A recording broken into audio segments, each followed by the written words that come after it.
Vamos a leer unos cuentos muy bonitos que se llaman Cuentos de Hadas Españoles. Este se llama Los Tres Caballos Maravillosos.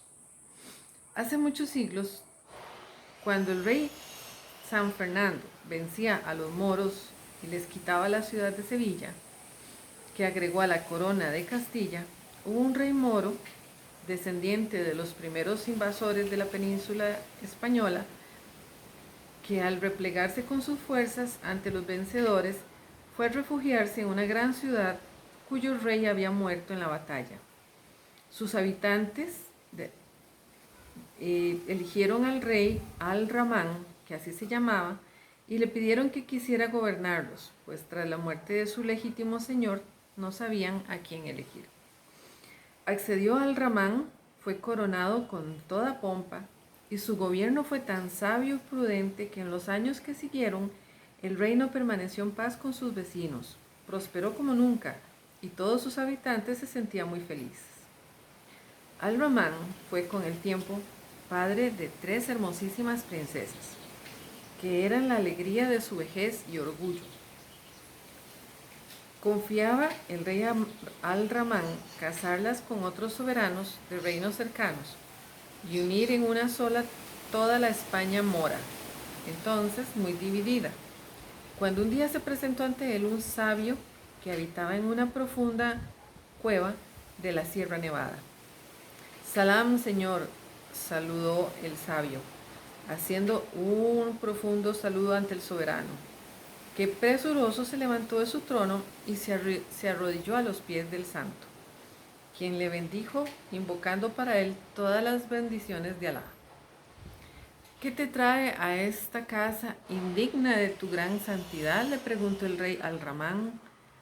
Señor, le dijo el sabio, desde la cueva que me sirve de cobijo en la helada sierra, he podido consultar los astros que de noche lucen en el firmamento. He visto las estrellas de tus hijas y junto a ellas he visto otras 3 estrellas que las cruzaban, formando ese signo piadoso de nuestros enemigos los cristianos. ¿La cruz?, preguntó con voz alterada el rey. Sí, señor. ¿Y qué significado puede tener esto?, dijo el rey Al-Ramán. Eso significa que tus hijas se casarán con cristianos y de esa forma verás destruida tus esperanzas de unir los reinos de nuestros hermanos. La dominación árabe en esta hermosa España está destinada a terminar, debido principalmente a las luchas entre los propios árabes. Poniéndose violentamente en pie, Al-Ramán exclamó: no toleraré que mis hijas se casen con cristianos. Alá es más poderoso que tú, gran señor. En el libro del destino está escrito por su mano que nuestros hermanos serán expulsados de estas tierras, y es inútil que te esfuerces en impedirlo. Eres una débil golondrina luchando con el huracanado y poderoso viento del desierto. ¿Qué debo hacer entonces?, preguntó el rey, bajando los ojos ante la fuerte mirada del santo. Poner toda clase de obstáculos para que tus hijas no se casen, y luego conceder su mano a aquellos que sepan vencer dichos obstáculos. El mejor de todos será tu sucesor, así lo quiere el Señor, uno de cuyos alados mensajeros me ha ordenado que venga a prevenirte. ¿Y qué obstáculos he de poner?, preguntó con voz apagada Al-Ramán, lleno de curiosidad e impaciencia. Escucha, dijo el santo con voz lenta y la mirada perdida en la lejanía. A 3 días de marcha de aquí hasta ayer hay una seca llanura. Ahora en su centro se levanta una altísima montaña, en cuya cumbre hay un castillo de mágicas murallas. Lleva a tus hijas a esa fortaleza, déjalas adentro y márchate, sin asombrarte de cuanto veas. Luego anuncia por todos los reinos árabes y cristianos que todo aquel que consiga entrar en el castillo podrá por tomar esposa a una de tus hijas. Y si además consigue domar a los 3 caballos que encontrará guardados en sus cuadras, será el heredero del trono. ¿Y puede ser un cristiano el vencedor?, preguntó Al-Ramán, inclinando la cabeza como preocupado por semejante posibilidad. Lo será, contestó una voz casi imperceptible. El rey levantó la cabeza asombrado de la entonación con que habían sido pronunciadas las palabras y se llevó una gran sorpresa al no ver ante él al santo. Preguntó a los guardas de su estancia y le dijeron no haberlo visto salir.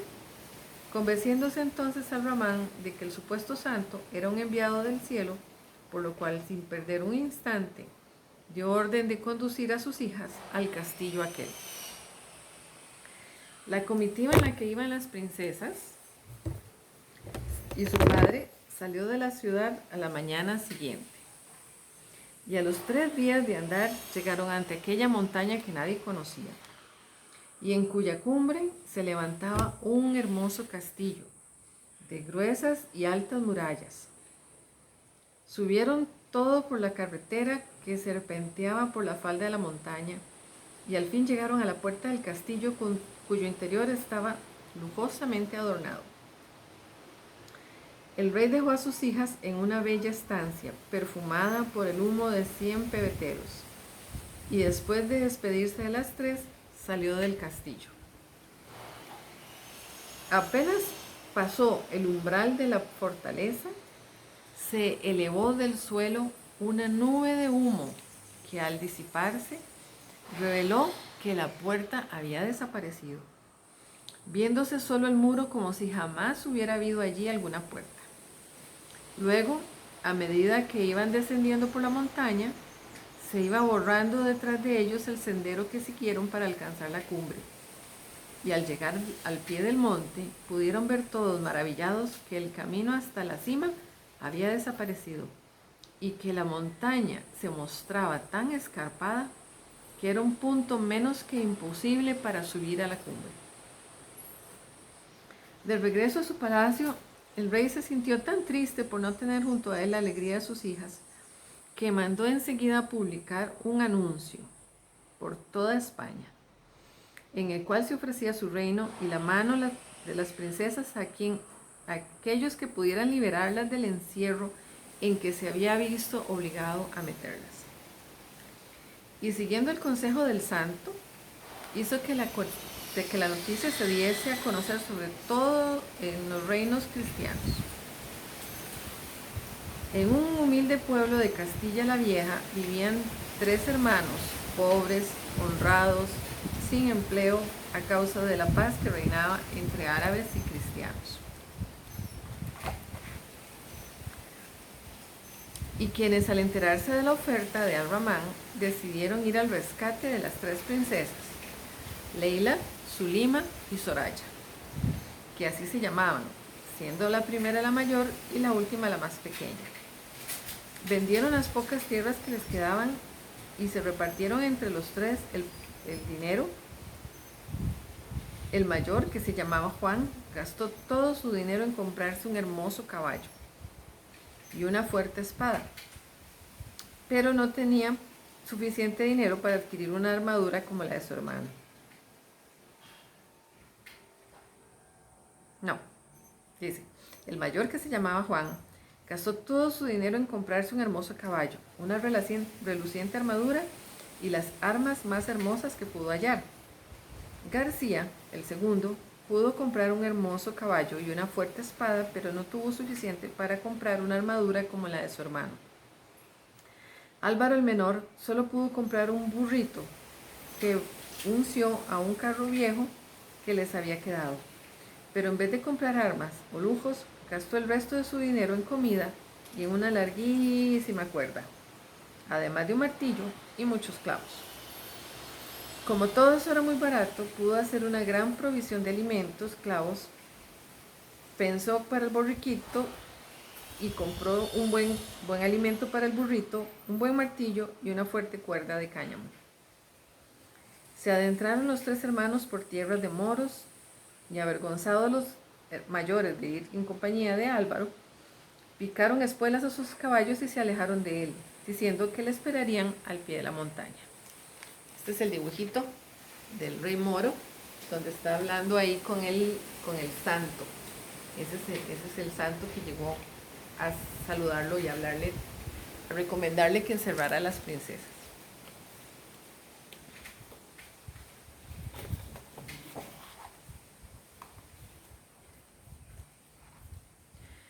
Cuando Álvaro, al cansino paso de su burrito, llegó al fin al punto de la cita, encontró a sus hermanos medio muertos de hambre, pues nadie había querido venderles ningún alimento por ser cristianos, y tuvo que compartir con ellos los alimentos que llevaba en el carro. Después, el mayor, ya con más fuerzas, quiso emprender el ascenso hacia la cumbre, pero por el peso de su armadura no consiguió llegar más allá de la mitad de aquel abrupto monte. Probó entonces el mediano, que pudo llegar al pie de los muros del castillo, pero la espada le impidió subirse por la muralla y tuvo que descender de nuevo.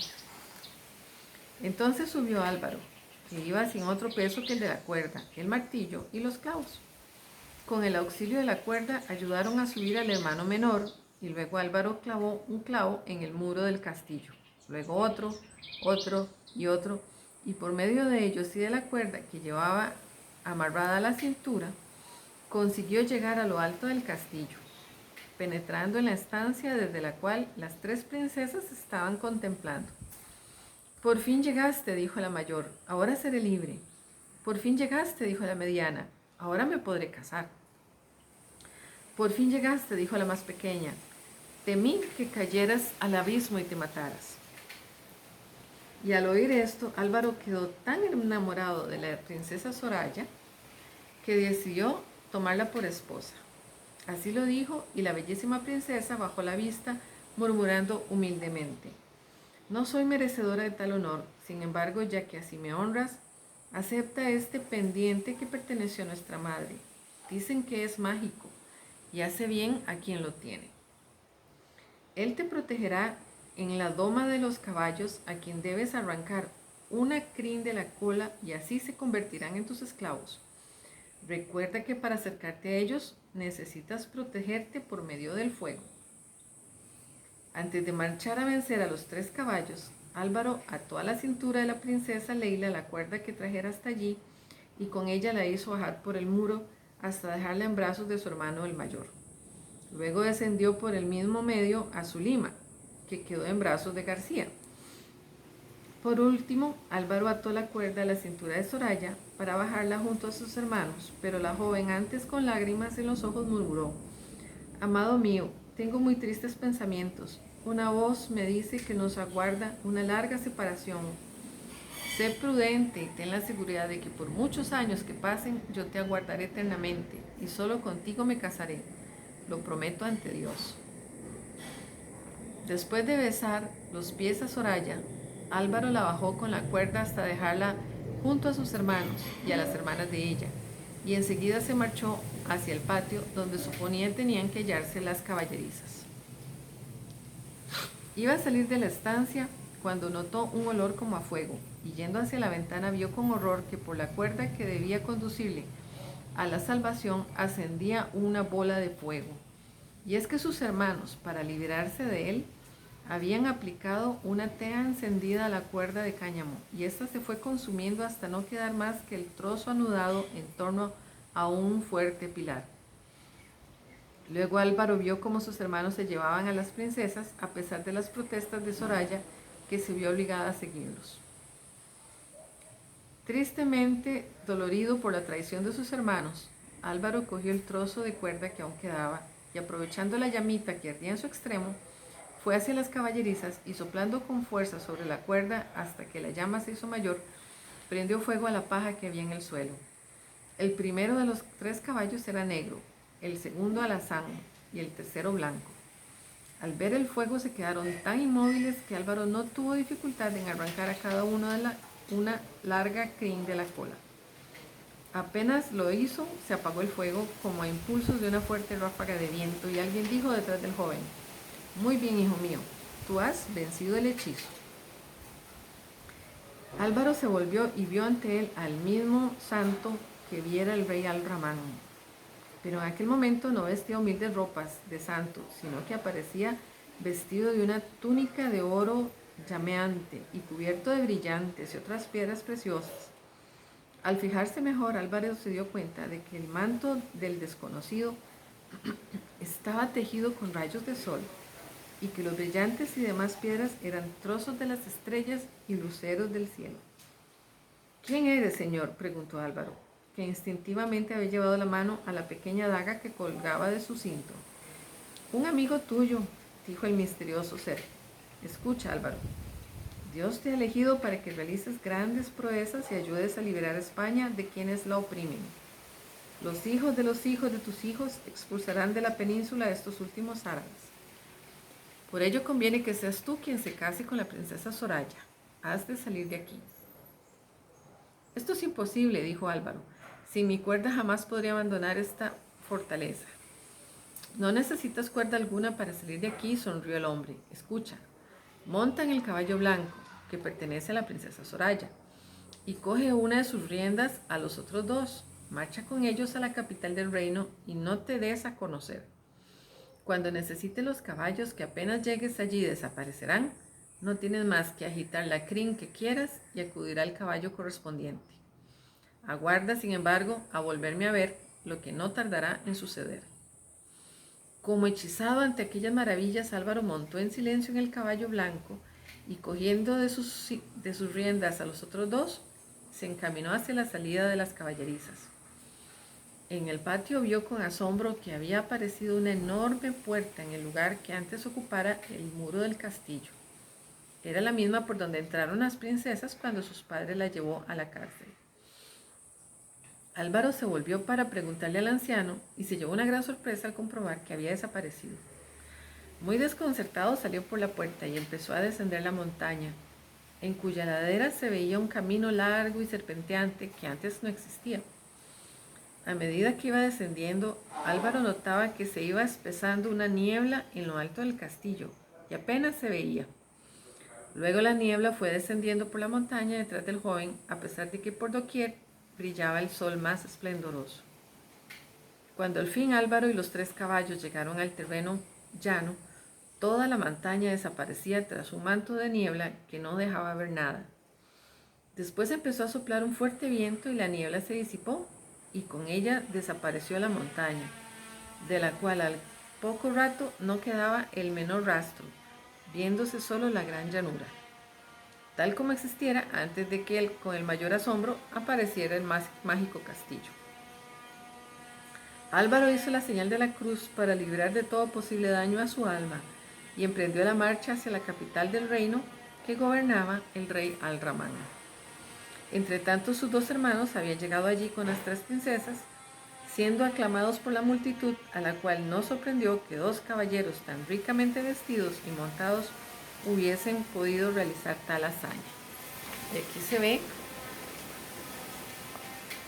donde va el muchacho con los caballitos de regreso a su casa.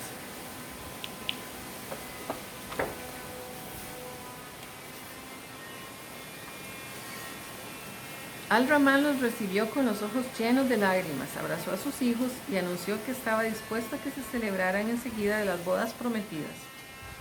Soraya quiso hablar para descubrir el canallesco comportamiento de Juan y García con su hermano, cuando una voz que no parecía venir de ningún sitio le dijo al oído: «Calla, Soraya, tu felicidad dependerá de tu silencio».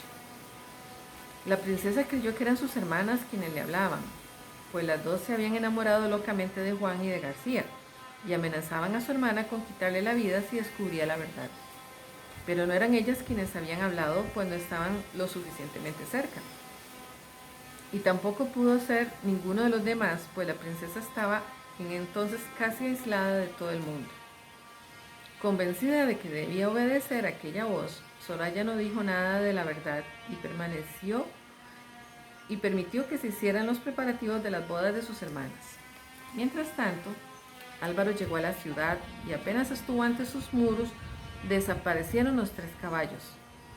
Pero él se encontró vestido riquísimamente a lo árabe, con un bolso lleno de monedas de oro y un alfanje cuajado de rubíes colgando de su cinto. Aquella arma parecía haber sido sumergida toda ella en sangre humana.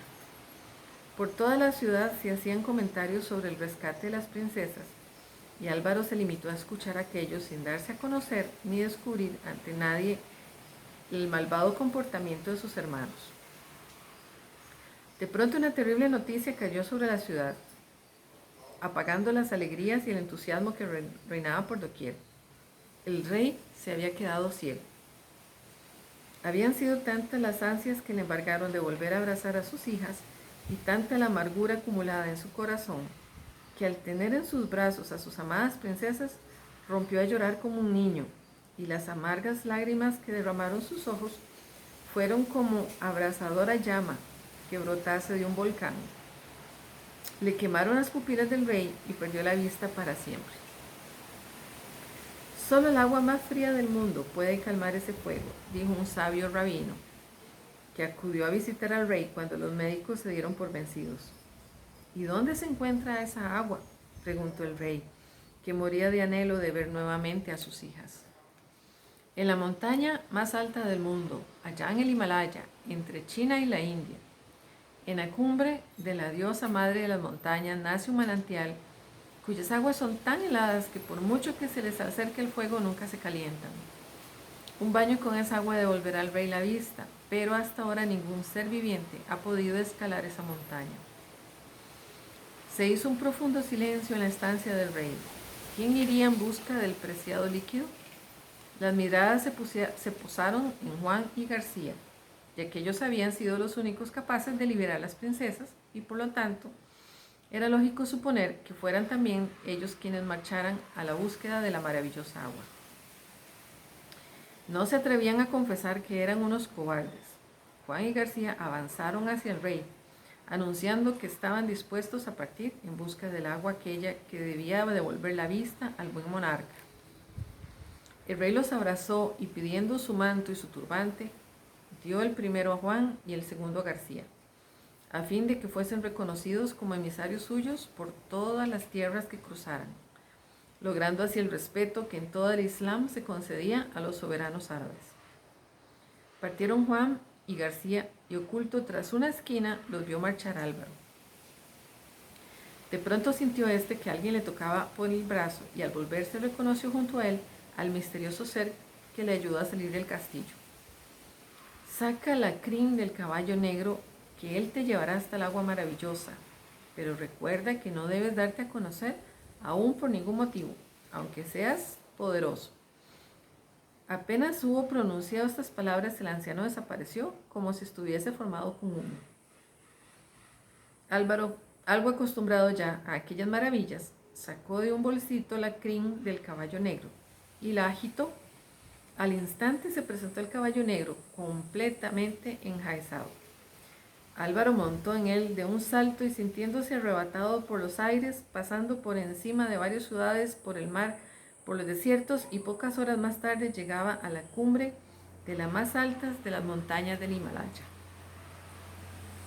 Tan fuerte era ya el viento que Álvaro apenas podía tenerse en pie y tuvo que agarrarse con tremenda fuerza a una roca para no ser arrastrado mientras llenaba una botellita de cristal en la fuente que brotaba en lo más alto de la cumbre más elevada de la tierra. Ahí va Álvaro en su caballo en la cumbre del Himalaya.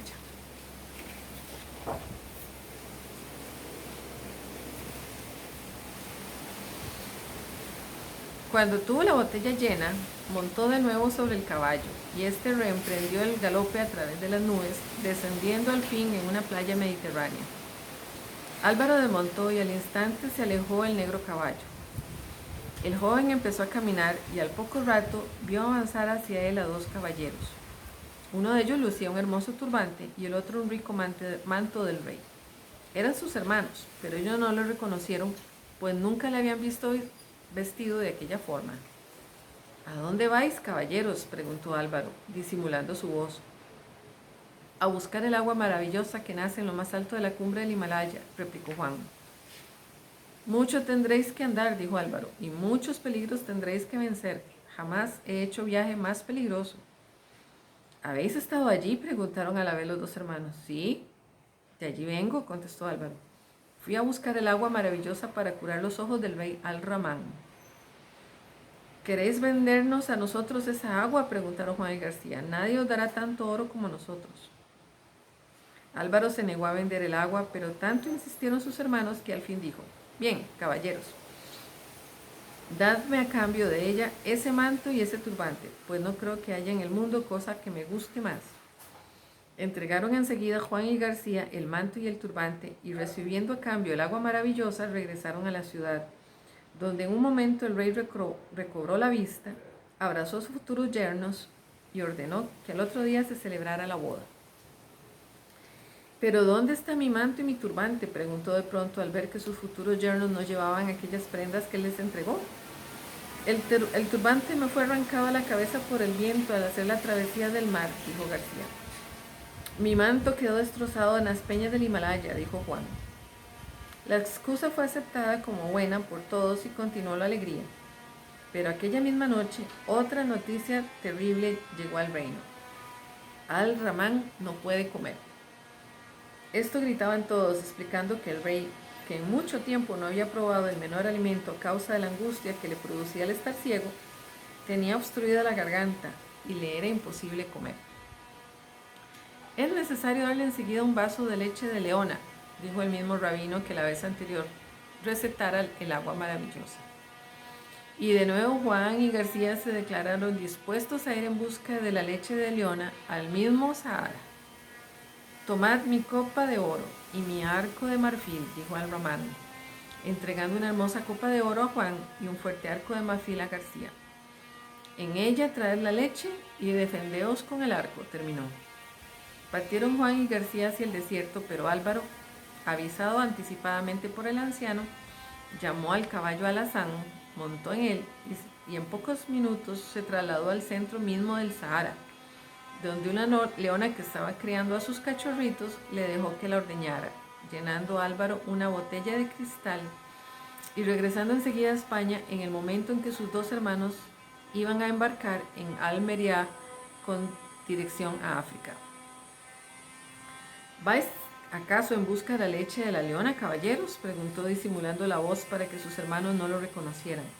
«Sí, allá vamos, caballero», contestó García, reconociendo al mismo que la vez anterior le sacara del apuro del agua.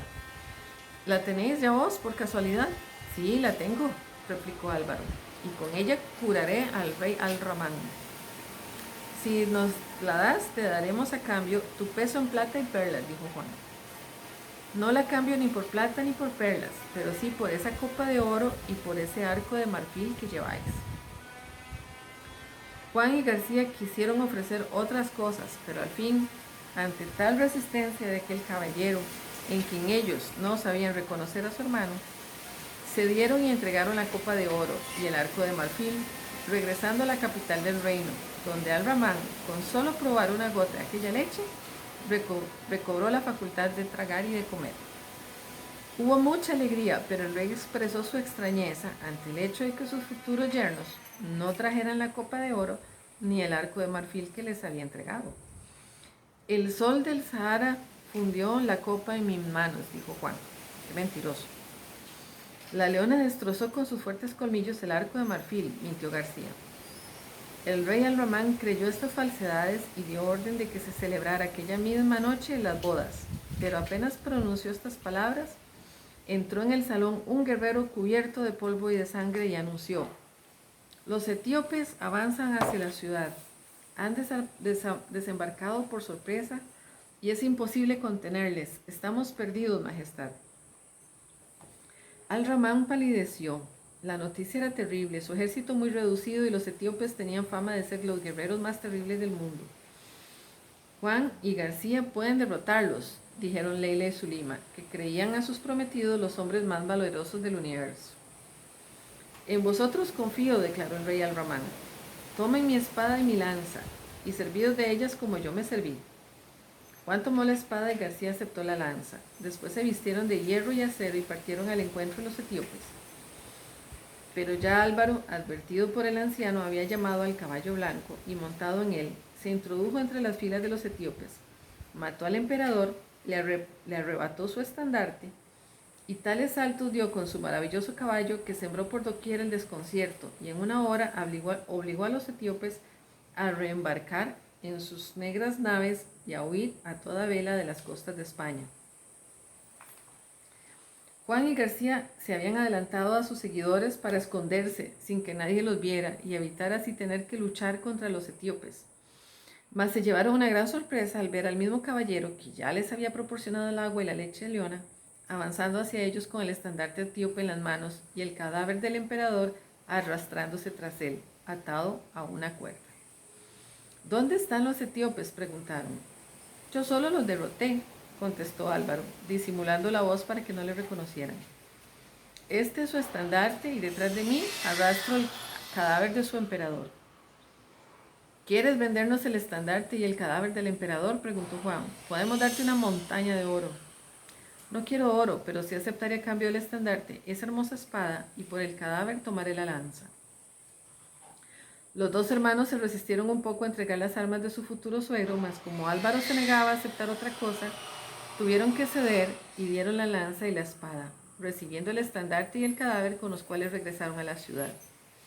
Hubo una gran alegría, y tanto el negro cadáver del emperador de Etiopía como su estandarte fueron expuestos en la más grande de las plazas de la ciudad. Entretanto, se dispuso todo lo necesario para la boda, y el rey Al-Ramán dijo: mucho me duele que solo mis dos hijas mayores se puedan casar. Es necesario para que la dicha se completa que tú, Soraya, tomes también esposo. Soraya se echó a llorar y dijo: solo me casaré con el hombre que pueda traerme un pendiente igual a este. Y entregó a su padre el pendiente gemelo del que regalara a Álvaro, a quien ella creía muerto. Al-Ramán anunció que se interrumpían las bodas y que solo se celebrarían cuando sus tres hijas pudiesen casarse a la vez. Luego envió a todos los extremos del mundo una copia dibujada del pendiente de Soraya, explicando que si alguien podía presentar uno igual, se casaría con su hija menor. Miles de artífices y joyeros fueron encargados de sacar una copia exacta de aquel pendiente. Pero este era tan mágico que pasaron los meses sin que nadie pudiera presentarlo. Esto hizo que el rey hiciese acudir a todo su pueblo ante el palacio y anunciara que si dentro de 3 días no se presentaba alguien con un pendiente igual a aquel, obligaría a su hija a casarse con un caballero cristiano, ya que Alá había ordenado que así sucediera. Y añadió luego que si Soraya no quería acatar su orden, haría que le fuese cortada la cabeza. Llenóse de pavor todo el pueblo. Pasó un día y nadie pudo presentar el pendiente. Transcurrió otro día y tampoco se presentó nadie con el pendiente. Llegó el tercer día y como todos conocían la terquedad de Soraya, estaban seguros de que si no se presentaba alguien portador del pendiente, la princesa se dejaría matar. Faltaba 1 hora para que terminara el plazo concedido por el rey, cuando oyeron sonar los clarines y bocinas a la puerta.